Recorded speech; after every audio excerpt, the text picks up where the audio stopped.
Hello Indian football fans, welcome back to ISL transfer market. आज के video में हम बात करने वाले हैं कुछ बहुत ही बड़े ट्रांसफर अपडेट्स के बारे में। पहली बड़ी अपडेट निकल के आ रही है चेन्नई एफसी के फॉरवर्ड कॉर्नर शील्ड से रिलेटेड। तो दोस्तों, जैसे कि आप सभी को पता होगा कि कॉर्नर शील्ड्स का चेन्नई एफसी के साथ करंट सीजन का परफॉर्मेंस काफ़ी इंप्रेसिव रहा है और इसलिए अभी करंटली काफ़ी क्लब्स इंटरेस्टेड हैं कॉर्नर शील्ड्स को साइन करने के लिए।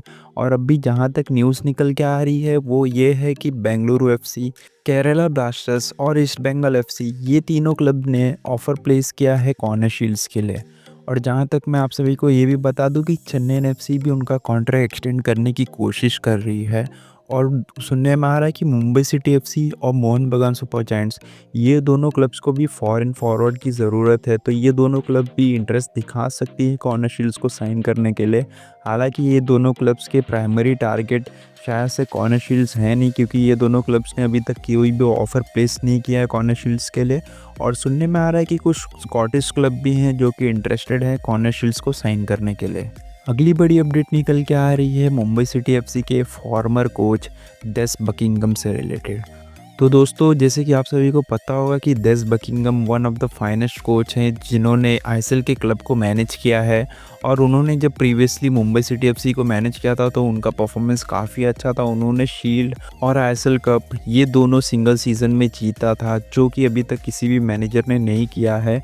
और फिर उन्होंने लास्ट सीज़न मिड सीज़न में मुंबई सिटी एफसी को छोड़कर अपने चाइल्डहुड क्लब, कह सकते हो कि ऑक्सफोर्ड यूनाइटेड एफसी को ज्वाइन कर लिया। और वो Oxford United FC third tier of England में खेल रही थी, जहां से उन्होंने ऑक्सफोर्ड यूनाइटेड एफसी को प्रमोट करके चैंपियनशिप में लाया। और जहां तक मैं आप सभी को बता दूं कि Des Buckingham currently out of contract हैं, वो किसी भी क्लब को मैनेज नहीं कर रहे हैं। और अभी अभी बहुत ही बड़ी अपडेट निकल के आ रही है कि वो एक इंडियन सुपर लीग क्लब के साथ इनिशियल टॉक्स में है। और मोस्ट प्रोबेबली मुझे लग रहा है कि वो क्लब या तो मुंबई सिटी एफसी होगी या तो एफसी गोवा। हाई चांसेस तो मुझे मुंबई सिटी एफसी के लग रहे हैं, क्योंकि पीटर क्रेटकी का परफॉर्मेंस उतना अच्छा रहा नहीं मुंबई सिटी एफसी के साथ। तो शायद से मुंबई सिटी एफसी की मैनेजमेंट डेस बकिंगम को रीअपॉइंट कर सकती है। और मैं आप सभी को ये भी बता दूं कि टॉक्स काफ़ी इनिशियल स्टेज पे चल रही है। जैसी कोई कंफर्मेशन आएगी मैं आप सभी को बता दूंगा, तो उसके लिए ज़रूर से चैनल को सब्सक्राइब करके बेल नोटिफिकेशन को दबा दें। अगली अपडेट भी निकल के आ रही है मुंबई सिटी एफसी के इंडियन विंगर बिपिन सिंह से रिलेटेड। तो दोस्तों, जैसे कि आप सभी को पता होगा, लास्ट 7 सीज़न से मुंबई सिटी एफसी को रिप्रेजेंट करते हुए आ रहे बिपिन सिंह। और ये सीज़न के एंड में उनका कॉन्ट्रैक्ट खत्म होने वाला है मुंबई सिटी एफसी के साथ। और उनका करंट सीज़न का परफॉर्मेंस उतना अच्छा रहा नहीं मुंबई सिटी एफसी के लिए, और मुंबई सिटी एफसी उनका कॉन्ट्रैक्ट एक्सटेंड नहीं करेगी। लेकिन अभी अभी एक बहुत ही बड़ी अपडेट निकल के आ रही है कि केरला ब्लास्टर्स स्टॉक्स में है बिपिन सिंह के साथ, और काफ़ी पॉजिटिव नेगोशिएशंस चल रही हैं प्लेयर और क्लब के बीच में। तो अभी करंटली काफ़ी हाई चांसेस है कि नेक्स्ट सीज़न हमें बिपिन सिंह केरला ब्लास्टर्स के लिए खेलते हुए दिखाई दें। अगली बहुत ही बेकार सी न्यूज़ निकल के आ रही है कोलकाता की न्यूज़पेपर के तरफ से। तो उन्होंने ये एलिगेशंस लगाया है, जैसे कि आप सभी को पता होगा कि मैच के एक दिन पहले खालिद जमील को प्रेस कॉन्फ्रेंस के जस्ट पहले पिच पे या फिर कह सकते हो स्टेडियम में अलाउ नहीं किया गया था। तो वो न्यूज़पेपर ने ऐसा एलिगेशंस लगाया है कि खालिद जमील को अलाउ क्यों नहीं किया गया, क्योंकि ऐसा सुनने में आ रहा था कि वो पिच पे जाके ब्लैक मैजिक कर देंगे, जिसकी वजह से जमशेदपुर जीत जाएगी मोहन बगान सुपर जायंट्स के अगेंस्ट। तो मेरे हिसाब से तो ये काफ़ी घटिया एलिगेशंस है वो न्यूज़ पोर्टल की तरफ से, और जल्द से जल्द उन्हें माफ़ी मांगना चाहिए खालिद जमील से। नेक्स्ट हम बात कर लेते हैं नॉर्थ ईस्टर्न यूनाइटेड एफसी के यंग फॉरवर्ड पार्थिव गोगोई से रिलेटेड। तो दोस्तों, जैसे कि आप सभी को पता होगा कि लास्ट सीज़न पार्थिव का परफॉर्मेंस काफ़ी अच्छा था नॉर्थ ईस्ट यूनाइटेड एफसी के लिए। करंट सीज़न में तो उनका परफॉर्मेंस उतना अच्छा था नहीं नॉर्थ ईस्ट यूनाइटेड एफसी के लिए, लेकिन फिर भी कुछ क्लब्स ने इंटरेस्ट दिखाया था और इंक्वायरी किया था about the availability of Parthiv Gogoi in the transfer market. लेकिन नॉर्थ ईस्ट यूनाइटेड एफसी ने सख्त मना कर दिया है और कहा कि वो हमारे पोस्टर बॉय हैं, और नॉर्थ ईस्टर्न यूनाइटेड एफसी उनके साथ कंटिन्यू करेगी 2027 सीज़न तक, जब तक उनका कॉन्ट्रैक्ट है। वो उन्हें सेल नहीं करना चाहते हैं। अगली बहुत ही बड़ी अपडेट निकल के आ रही है आईएसएल प्रमोशन से रिगार्डिंग। तो जैसे कि दोस्तों, आप सभी को पता होगा कि इंटरकाशी और चर्चिल ब्रदर्स के बीच में कंपटीशन चल रहा था कि कौन सी क्लब इंडियन सुपर लीग में प्रमोट होगी। हालांकि अभी तक दोनों में से कोई भी क्लब इंडियन सुपर लीग में प्रमोट नहीं हुई है, क्योंकि अभी तक इंटरकाशी का एक क्लेम था 3 पॉइंट्स के लिए अगेंस्ट नामदारी एफसी, वो बचा हुआ है और उसका डिसीज़न 28 अप्रैल को आएगा। लेकिन अभी अभी चर्चिल ब्रदर्स गोवा के ओनर चर्चिल एलेमाओ ने ये क्लेम किया कि उन्हें ऑफिशियली प्रमोशन मिल चुका है इंडियन सुपर लीग में। अब देखने वाली बात रहेगी अभी तक, लेकिन इसके ऊपर कोई ऑफिशियल कंफर्मेशन नहीं आई है। उनके ओनर ने ये क्लेम किया है और ऑफिशियल कंफर्मेशन 28 अप्रैल को आएगी। अगली बड़ी अपडेट निकल के आ रही है मोहन बगान सुपर जायंट्स के फॉरेन साइनिंग से रिलेटेड। तो जैसे कि दोस्तों आप सभी को पता होगा कि Mohun Bagan super giants Greg Stewart का रिप्लेसमेंट साइन करना चाहते हैं, और अभी करंटली सुनने में आ रहा है कि मोहन बगान सुपर जायंट्स के टारगेट लिस्ट में है 30 year old Moroccan central midfielder Reda Jadi. और जहां तक बात करें रेडा जाडी के करंट क्लब के बारे में, तो वो करंटली मोरक्को के टॉप टायर क्लब के लिए खेल रहे हैं और उनका कॉन्ट्रैक्ट भी एंड ऑफ द सीज़न ख़त्म हो जाएगा।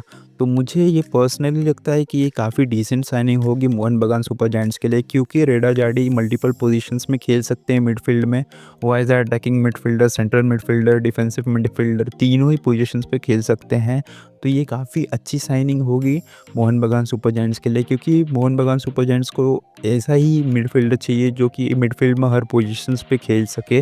तो अब देखने वाली बात रहेगी कि मोहन बगान सुपर जायंट्स की ये प्राइमरी टारगेट है या फिर कोई और उनका प्राइमरी टारगेट है। हालांकि ये तो अपडेट आई है कि मोहन बगान सुपर जायंट्स के टारगेट लिस्ट में रेडा जाडी हैं। और जहां तक बात करें रेडा जाडी के करंट मार्केट वैल्यू की, तो वो अराउंड 3.6 करोड़ है। और जैसे ही कोई और अपडेट आएगी इससे रिलेटेड तो मैं आप सभी को बता दूंगा, तो उसके लिए ज़रूर से चैनल को सब्सक्राइब करके बेल नोटिफिकेशन को दबा दें। अगली अपडेट निकल के आ रही है north east united FC fans के लिए, और वो भी है उनके फॉरेन साइनिंग से रिलेटेड। तो सुनने में आ रहा है कि नॉर्थ ईस्ट यूनाइटेड एफसी ने इंटरेस्ट दिखाया है 30 year old Spanish centre back Roger रायरर को साइन करने के लिए। और जहां तक मैं बता दूं आप सभी को, तो रॉजर बार्सिलोना के एकेडमी ग्रेजुएट हैं और वो करंटली स्पेन के थर्ड टायर क्लब के लिए खेल रहे हैं।